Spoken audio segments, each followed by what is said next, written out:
Hello everyone. So today's story's name is The Gingerbread Man. So let's get started. There was once a little old woman and a little old man. One morning, the little old woman decided to bake a gingerbread man. She mixed all the ingredients together, rolled out the dough, cut out the gingerbread man, then popped him in the oven to bake. But when the little old woman opened the oven door, the gingerbread man jumped up and ran away. "Stop!" cried the little old woman. "We want to eat you," cried the little old man. And they ran after the gingerbread man. But he was too fast. "Run, run, as fast as you can. You can't catch me. I am the gingerbread man," he sang. Then he darted into a field, passing a pig, a cow, and a horse. They all wanted to eat him too. I have ran away from a little old woman and a little old man, and I can run away from you, he told the animals. And he sang, "Run, run, as fast as you can. You can't catch me. I am the gingerbread man." The little old woman, the little old man, the pig, the cow, and the horse ran and ran, but none of them could catch the gingerbread man. After a while, the gingerbread man reached a river. "How will I get across?" he cried. A sly fox saw the gingerbread man and licked his lips. "Jump onto my back and I will take you across the river," he told the gingerbread man. So the gingerbread man jumped onto the fox's back, and the fox began to swim across the river. After a while, the fox cried, "You are too heavy for my back. Jump onto my nose." So the gingerbread man scrambled onto his nose. But as soon as they reached the river bank, the fox flipped the gingerbread man up into the air, and he fell straight into his open jaws. The fox snapped his mouth shut and gobbled him up. And that was the end of the gingerbread man. The end. This is the end of the story. Good night, kids, and sweet dreams. Hello everyone, welcome back. Today's story's name is The Littlest Pig. So let's get started. Little Pig had a secret. He snuggled down in the warm hay with his family and smiled a secret smile.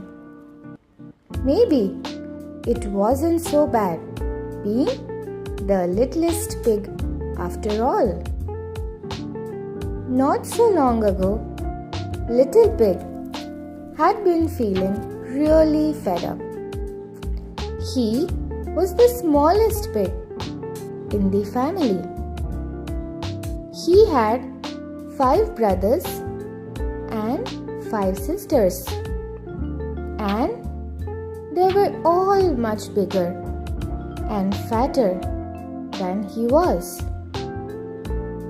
They were very greedy and ate most of the food from the feeding trough before Little Pig had a chance. Then one day, Little Pig had made an important discovery.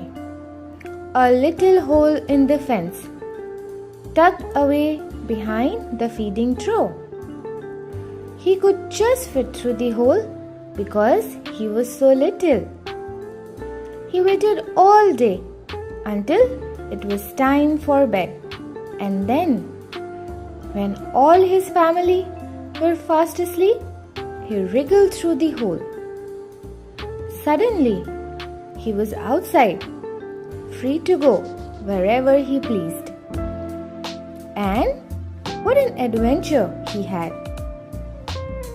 First, he ran to the hen house and gobbled up the bowls of grain. Then, he ran into the vegetable patch and munched a whole row of cabbages. What a wonderful feast! When his little belly was full to bursting, he headed for home. Night after night, Little Pig had tasty adventures. Sometimes he would find the farm dog's bowl filled with scraps from the farmer's supper, or come across buckets of oats ready for the horses. As the days and weeks went by, Little Pig grew bigger and fatter. He knew that soon he would no longer be able to fit through the hole. But for now, snuggled down in the warm hay, he was enjoying his little secret. This is the end of the story. Good night, my friends, and sleep dreams. Hello everyone. Today's story's name is The Man from the Moon. So let's get started. Most people think that the moon is empty. It certainly looks empty. But there's a man who lives there who is very clever, and he knows how to hide. Every night, the man from the moon puts on his space suit, steps into his candy-striped rocket, and zooms off into space to explore the planets. But you never see him because he always takes off from the other side of the moon. "I love space," said the man from the moon one night as he shot past stars and planets. "Get ready for an adventure, little rocket. Tonight we are going to visit a new world." They landed on a very strange planet. It was covered with forests of bendy trees. The man from the moon climbed the trees and played with some purple aliens who lived in them. He swung from the branches by his toes and waved to everyone he saw. "This is the best planet ever," he said. "I wish there was somewhere like this on the moon." The purple aliens were very curious about the rocket. They climbed on it and peered into it and patted it. And while When the man from the moon was looking the other way, the bravest alien of all crept inside and hid under the seat. When it was time to leave, the aliens gave the man from the moon some snacks for his journey. He waved goodbye and blasted off in his candy-striped rocket. But halfway home, the alien crawled out from under his seat. A big beaming smile spread across the face of the man from the moon. There's going to be a little bit of the forest on the moon after all, he cheered. Most people think that the moon is empty, but the man who lives there is very clever at hiding himself, and so is his new alien friend. The end. This is the end of the story. Good night, my friends, and have sleep dreams. Hello everyone. So today we are going to read the story Cinderella.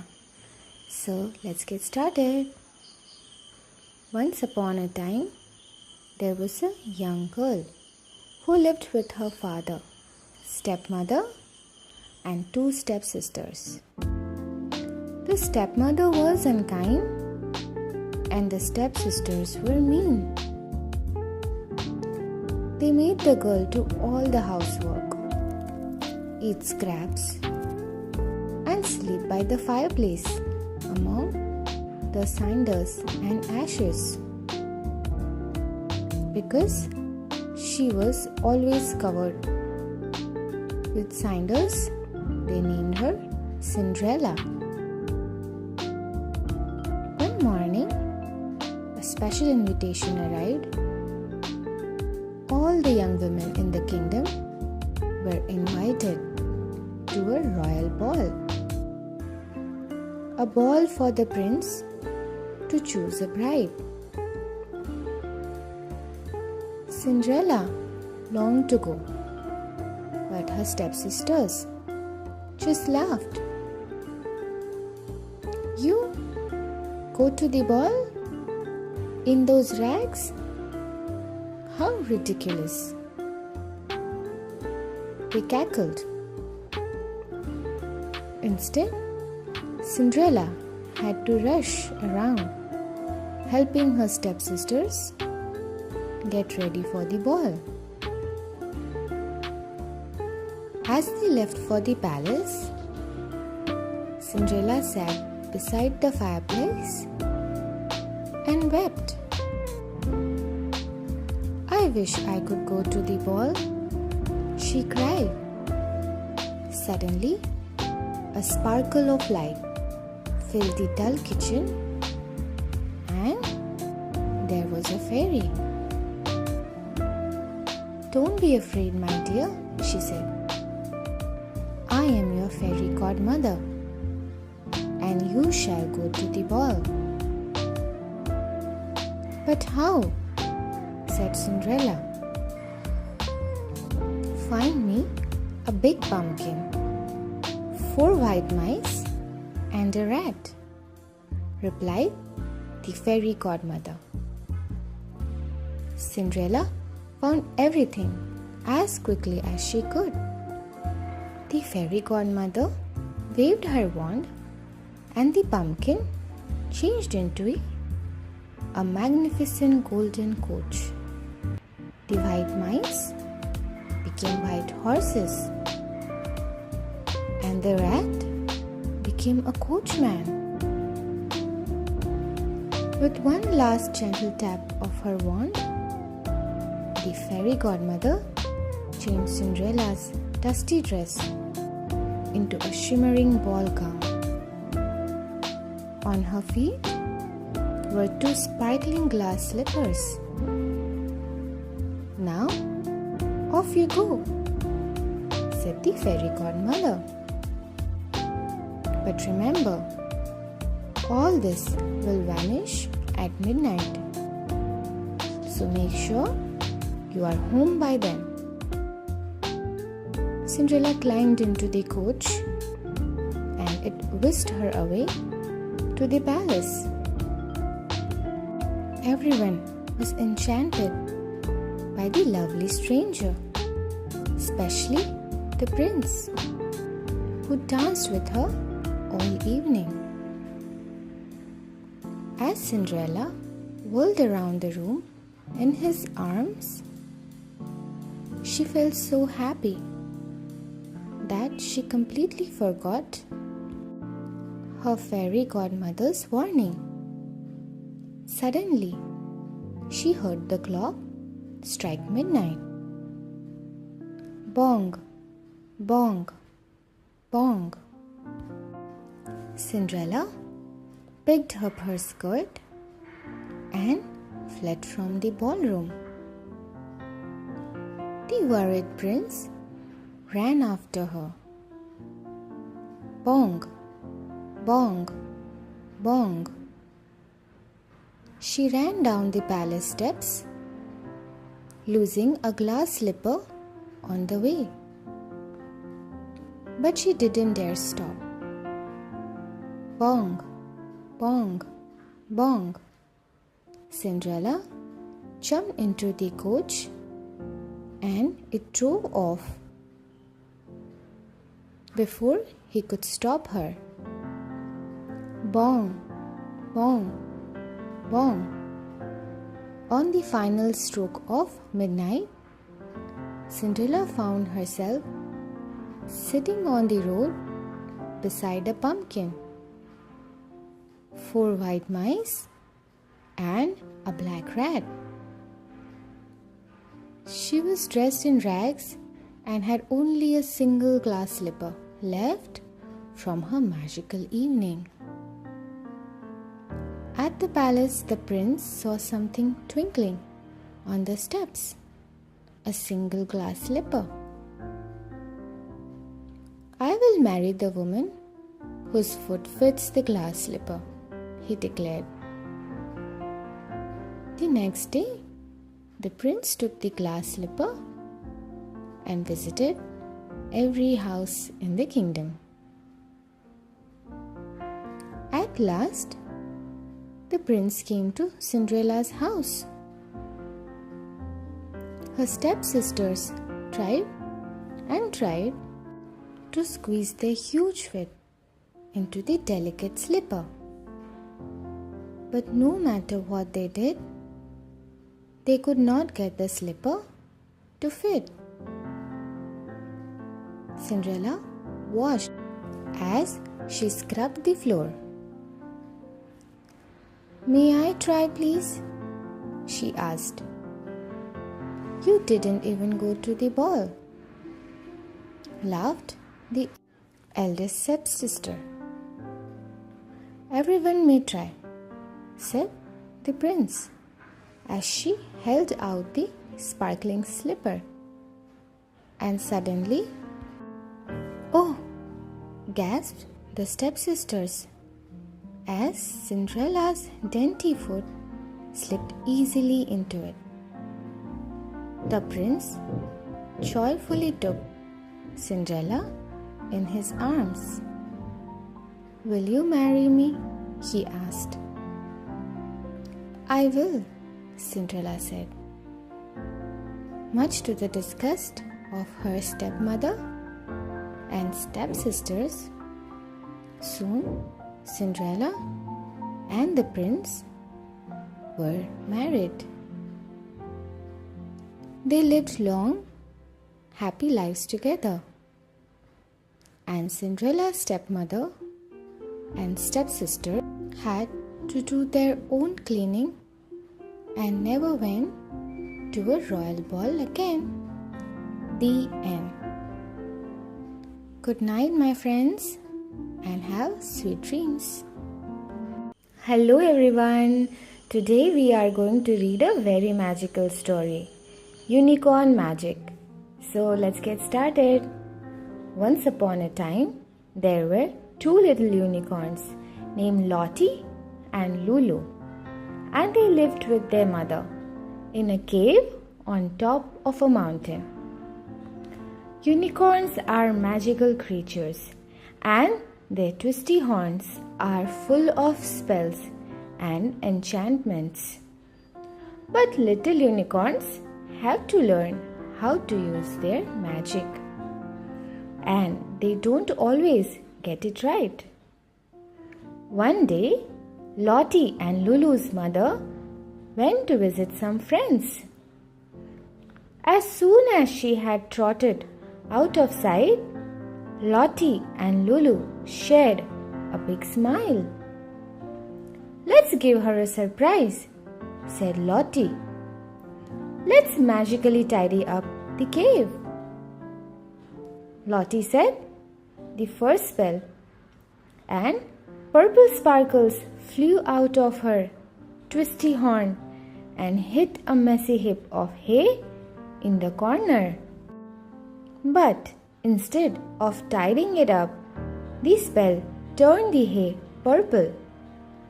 "Let me try," said Lulu. As she said her spell, green sparkles zipped out of her twisty horn and hit a bowl of apples. They turned into beetles and scuttled off. "Let's do the dusting," said Lottie. She tried to make the dust vanish, but it turned into a cloud of glitter instead. "Oh no, what a mess!" gasped Lulu. Things got worse and worse. Every spell that Lottie and Lulu tried went wrong. They made their beds with honey instead of heather. They covered the ceiling with blue cornflowers. They turned the ribbons that their mother decorated her mane with into butterflies. And that was when their mother came back. "Oh dear," she said, looking around at the chaos. "We are sorry," said Lulu. "We were trying to help, but every spell went wrong." Their mother muzzled them both. "It's all right," she said. "It is a bit messy, but I don't think I have ever seen the cave looking so pretty and colorful." The end. That's the end of today's story. Good night, sleepyheads. Hello, kids.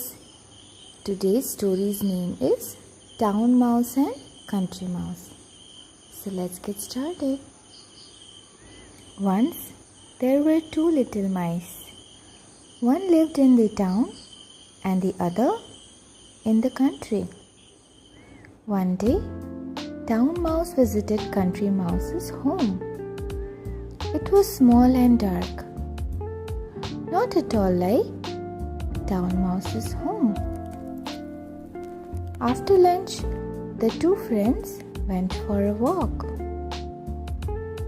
First, they strolled into a field. "Moo! What was that?" asked Town Mouse nervously. "Just a cow," replied his friend. So they continued walking towards a peaceful pond. "Sss! What was that?" asked Town Mouse, quivering from nose to tail. "Just a goose," replied his friend. So the two mice strolled on into a shady wood. "Twit-too! What was that?" yelped Town Mouse. "An owl!" cried Country Mouse. "Quick! Run before it eats you!" So they ran until they found a hedge to hide in. I don't like the country, Town Mouse cried. Come with me to the town. It's much better. So they went. Town Mouse's home was huge and grand, not at all like Country Mouse's home. After dinner, the friends went for a walk, passing some shops on the way. Beep beep. What's that? Asked Country Mouse fearfully. Just a car, said his friend. The mice continued strolling down a wide road. Nina, Nina. Who's that? Asked Country Mouse, his whiskers twitching. Just a fire engine, his friend replied. As they pitter-pattered home, they passed a pretty garden. Meow! What's that? Squeaked Country Mouse. A cat! Cried Town Mouse. Quick! Run before it eats you. So they ran all the way back to Town Mouse's home. I don't like the town. I am going home, cried Country Mouse. But what about that owl? Asked Town Mouse. It doesn't scare me, cried Country Mouse. What about that cat? It doesn't scare me, cried Town Mouse. The two mice knew they would never agree. So they shook hands and went their separate ways. And they lived happily ever after, each in his own way. The end. This is the end of the story. Good night, sleepyheads, and have sweet dreams.